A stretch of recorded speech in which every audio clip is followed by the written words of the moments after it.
Just going to play you a few snippets of this so you can get a sense of the language. And just notice the alacrity they have for this message that they're sharing, the hand gestures. It appears as though they're clearly speaking not only to Vladimir Putin, but the guys who would actually push the button if it came down to that. And they're threatening to eradicate Russia's forces and understand the implications of what these guys are saying. It's very important to understand, and I'm hoping that a lot of people who are in the government understand, that if we make good on this promise to attack Russia if there's a radiological incident, it's Mad Max. Okay, we're talking about a full-blown strategic nuclear exchange. There are certain conditions and situations where you might see a limited nuclear strike, a escalate to de-escalate situation, as it would be called, where one side drops a tactical nuke and it doesn't necessarily immediately elicit the use of a strategic arsenal of the other side. There's some people who believe that when the Russians fire off nukes, they're firing off all of them. There is no such thing as a limited nuclear exchange. I disagree with that. I think that we may well see the normalization of tactical nuclear weapons definitely within our lifetime, possibly this year. So there are circumstances where you can have a limited tactical nuclear exchange where it doesn't necessarily have to graduate to the level of strategic forces. However, if we're talking about threatening to do a full-on attack on Russia, that is a scenario that Russia pushes all the buttons, possibly. Okay, and I say possibly because there's a lot of things that have been catching us off guard throughout this conflict. So let's just listen to a little bit of this, and you can go and watch the entire C-SPAN presentation, and you can tell me what you think. But we're here to talk about something nobody else seems to want to talk about. I applaud President Biden for putting on the table that the threat of Putin using a nuclear weapon in Ukraine is real. And our message is to those around Putin that if you do this, if you follow his order, if he ever gives it, you can expect a massive response from NATO, and you will be at war with NATO.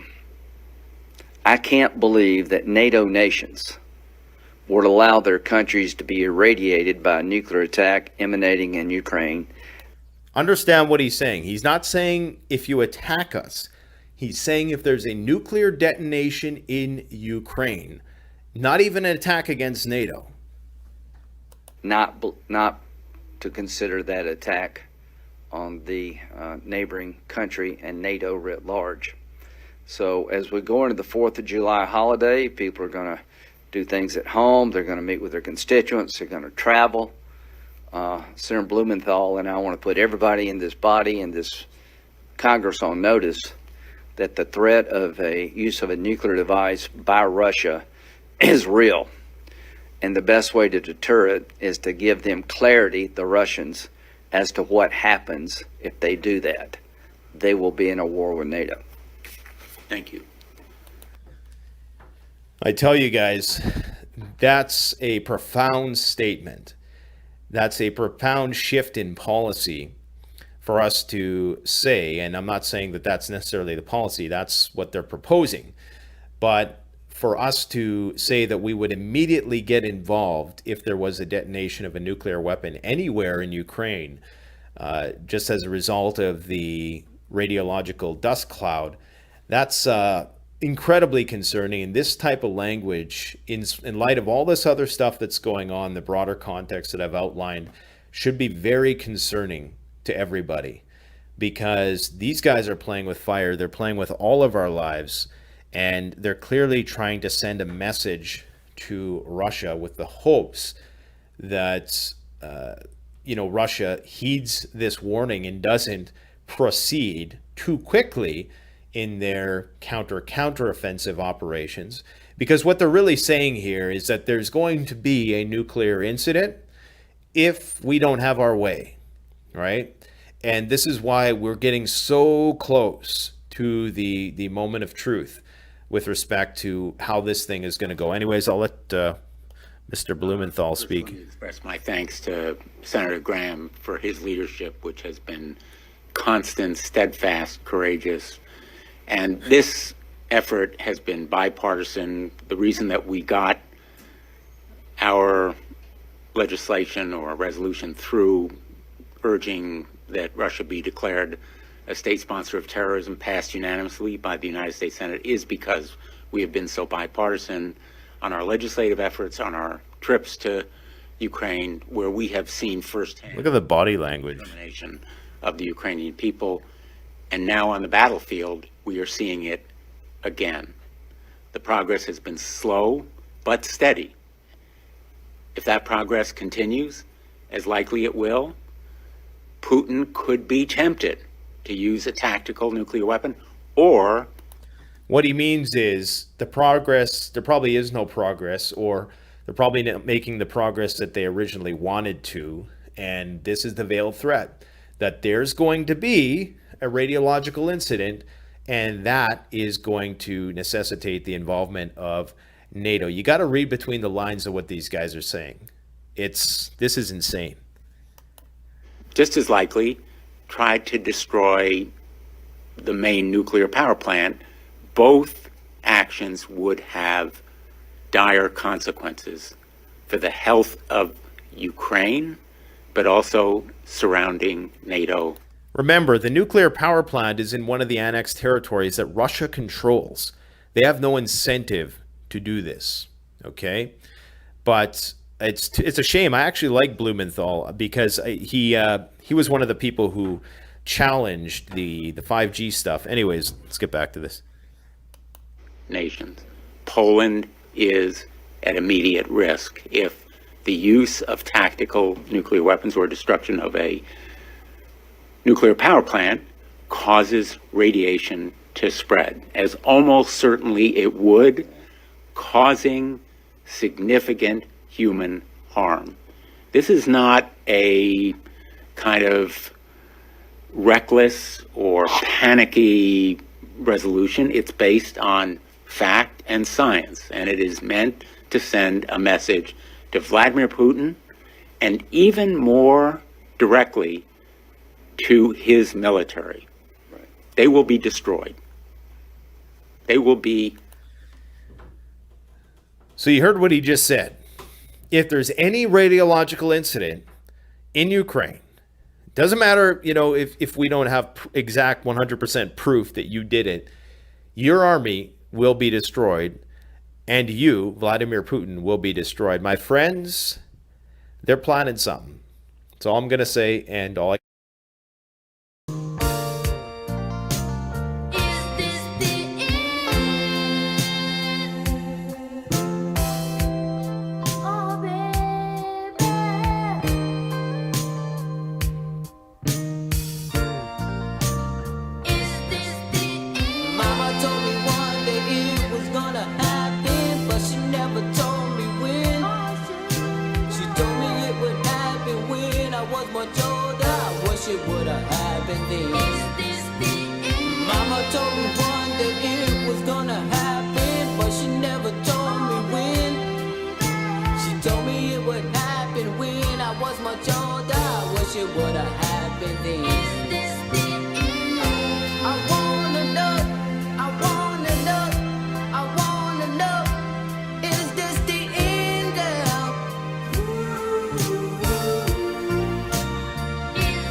or whatever the hell they call them in Arabic, they all go to that city, man. They all go to that city, when man. I saw that, Revelation I was said, like, yeah, when I saw that, man, I said, yo, they done broke down Kandahar, It man. almost makes you have no hope. It's Yeah, like, man.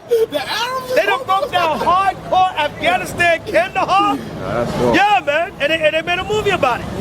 Right? They done broke them down. And you know that it's going to spread like a cancer. If it's in Kandahar, it's going to be in other parts of Afghanistan. They're going to break them down. So what Esau's influence of wickedness is all over the earth. Go on, brother, read that. Revelation 17:1. Come on. And there came one of the 7 angels, which had the 7 vials, and talked with me, saying unto me, Come on. Come hither, I will show unto thee the judgment of the great The whore. great whore is talking about America.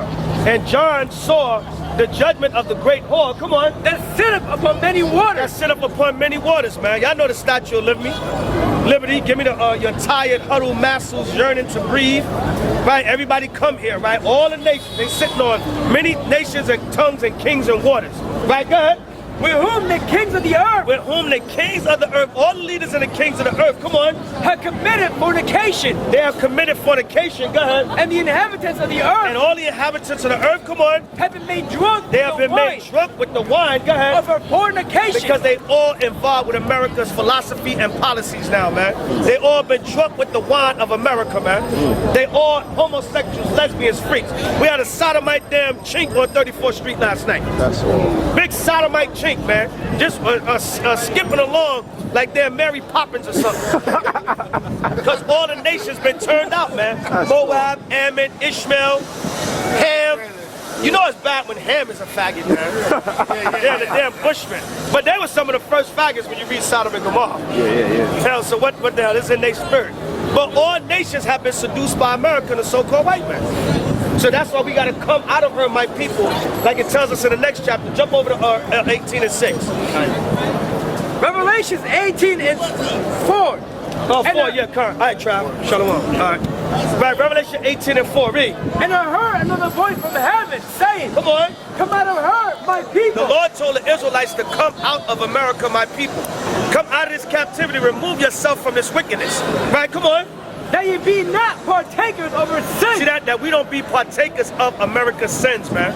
What is America's sins? All the wickedness, the evil, the corruption. Right, come on. And that ye receive not of her See plague. that? The Lord said, come out of her, my people. Now that coming out is also talking about being delivered. But how do we come out of America now? Because we still physically here. We come out of the philosophies. We come out of the mindset of America. We come out of the customs and the traditions of America, and we come back to the Most High. That's how we come out now. We ain't got to necessarily wait for Yahweh Shah to come. Yeah, we're going to come out that way. We're going to be delivered, but we're coming out now by coming out of the philosophies and the doctrines, right, of America. That's how you come out now. You know you're a Hebrew Israelite from your distinctive tribe.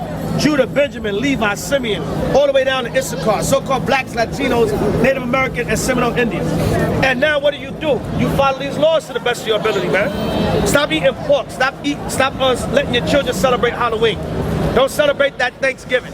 Don't celebrate that Christmas, which is not Jesus Christ's birthday. Right, give me St. Mark 7 and 7. You following all these traditions of man. These are not the traditions that the Most High gave us. Our high holy days are found in Leviticus, the 23rd chapter. So all this big turkey day that's coming up, this big jack-o'-lantern day, this big tree day, come away from that. See that we got new moons, we got Hanukkah coming up, we got plenty of alternatives. If you're interested in celebrating the true holy days, right, don't celebrate that Christmas this year. Come with us and celebrate the Hanukkah, Lord willing. But if there's enough of y'all people, we get a big enough place, everybody can come and enjoy the Hanukkah. Learn your true nationality and identity and holy days and feast days. And leave that Christmas for your family, man. They might get at you. What do you mean you ain't celebrate Christmas this year, boy? You've been celebrating Christmas 42 years of your life. Well, listen, I woke up to the truth now. I'm going with the brothers. I'm celebrating Hanukkah. Right, the Feast of Dedication, because I've read the history. That's our true high holy day. I'm not giving this so-called white man all my money for the 4th quarter of the year to make him rich.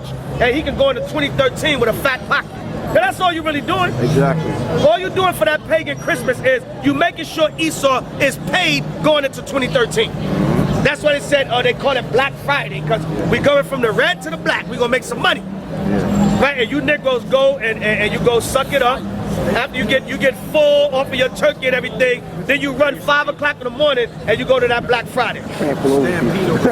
Right, stampede, go kill a pregnant woman. Or stampede a pregnant woman, she lose her baby. Or stampede the Levite brother out in Long Island and kill him. That's when they said Walmart might be going on strike this year. They thinking about striking at Walmart. I hope it happens. That would turn this thing upside down. But then they're going to get the sucker workers that's going to come in and cross the picket line and work for that money anyway. Right? But they said Walmart might go on strike. And they said all that money Walmart make, and they pay their workers chump change. They pay them crumbs. Right? So they think about going on strike on Black Friday. And I hope they do it by Hashem HaMashiach Yahushua and cripple the white man's economy. Right? Go ahead, brother. And see, that's off because the owners of Walmart, they're the top 10 richest people in America. Yeah, man. You can't get the people. You can't pay the people a living wage, man. Yeah. You can't pay the people a living wage, but you make all that money, man. Yeah. You make all that money, but can't pay the people a living wage. Yeah, that's how wicked Esau is, man. Right, so God, brother, read that. Mark 7 and 7. So all you brothers and sisters out here, man, don't celebrate these holidays, man. Don't celebrate these pagan holidays. You got these guys trying to celebrate the Hanukkah, and they not the real Jews. Right? Right? Don't try to run now, Judge. Don't try to run now, Arthur Flagenheimer. Where you going, boy? Right, but anyway, back to the right. Back to our brothers. Reinforcements. Right, don't celebrate. Oh, he brought his man back. Right? He brought Bugsy with him. Right? He brought back, he really got Bugsy. Right? But anyway, let's continue on. Read that, brother. Mark 7 and 7. Yeah, but don't celebrate these holidays, man. These holidays are wicked and corrupt. Go ahead, brother, read. Howbeit in vain do they worship me. What did the Lord say? Howbeit in vain. Howbeit in vain. Come on. Do they worship me? They worship the Lord in vain, man. All these holidays and customs and traditions of man, they're vain. Read. Teaching for doctrine. And they teach these things for doctrines, man. They teach this as established knowledge amongst the people. Read. The commandments of men. You teach for doctrines the commandments of men. Because Christmas ain't nothing but a bunch of made-up traditions of man. It's picking from everywhere, from Persia, Babylon, Egypt, Rome, everywhere. So what are you celebrating that for, man? Come back to the true celebration of Hanukkah, man. You got your little pagan Nimrod tree in your house. Got all your presents, got your little bulbs, your lights, your star on top of the tree, which represents the sun. Sole Invictus, unconquered sun. You worshiping the sun when you put that star on your tree, man. You may not know it, but in your ignorance, you worshiping the sun. And you Negroes be sitting there, man. You got some eggnog with some vodka in it. And you sitting there drinking that eggnog, looking up at that star. My tree looks so pretty. Bro, worshiping that damn tree, boy. And my tree looks so pretty. Drinking that eggnog with that vodka, boy. Ain't no presents, man. Or maybe they got a ton of presents under there because they done saved all their money up all year for that one time. Yeah. I got 2,000 for Christmas this year. They got 2,000 demons on you. Go on, brother, read. 2,000 lies you learning. Read. Howbeit in vain do they worship me, teaching for doctrines the commandments of men. Come on. For laying aside the commandment of God. That's what they do, man. They lay aside the commandment of the Most High. Go ahead. You hold the tradition of men. That's all it is, man. It's a custom and a tradition of man. Right? So come out of that, man. You brothers and sisters, you can learn the true holy days coming out here, man. And learning and separating from America, basically, because America's on its way out. No future for this place, man. America's on its way out, but they trying to give you a fantasy and a dream. Right? They're telling you, oh, Obama might get another term. So what if he do? What is he going to do for you? He's just a mortal man. Right? He didn't do nothing for you in 4 years. It took ABC to do a town hall meeting in Chicago to try to stop the violence. It wasn't Obama. And he was senator of Illinois. That man don't care about you. He's a Hamite, an African, a non-Israelite. He don't care about your plight and your struggle. We got to come back to the Lord, man. Right? We got to come back to the Most High and the Mashiach Yahushua. Give me Jeremiah 3:15. Waiting for these men to save you, man. These mortal men. These mortal politicians. These guys are a joke, man. That's why they had that Alfred E. Smith dinner the other night. That Alfred E. Smith Foundation dinner. That ain't nothing but an Illuminati ritual where they all come together and they make mockery of the public and they secretly letting you know that they all together. That's why the Cardinal sits here and Romney and Obama sits on both sides of them because they all together, man. And they all got them black, Masonic tuxedos on. They ain't nothing but a Masonic ritual letting you know they're laughing, drinking champagne, eating, letting you know we all down together. And guess what? We already know who's going to be the next president. That's why they laughing like that, man. Because they sit down and they do their little shenanigans and let you know it's all a big joke. That Alfred E. Smith dinner they have, I think they have it at the Waldorf Astoria. Right? Where they come through underground tunnels. A lot of times they come through underground tunnels into that Waldorf Astoria. That's all it is, man. So them guys, man, that's America, that's the Illuminati. They getting ready for the last leg of their New World Order, but they going down, man. So put your trust in the Most High in Christ and lock into this truth, man. That's all you got. That's our major weapon in these last days. Forget about Obama, America, Romney, or whoever the hell they trying to give you. But them guys are all down. That's where they had that dinner, man.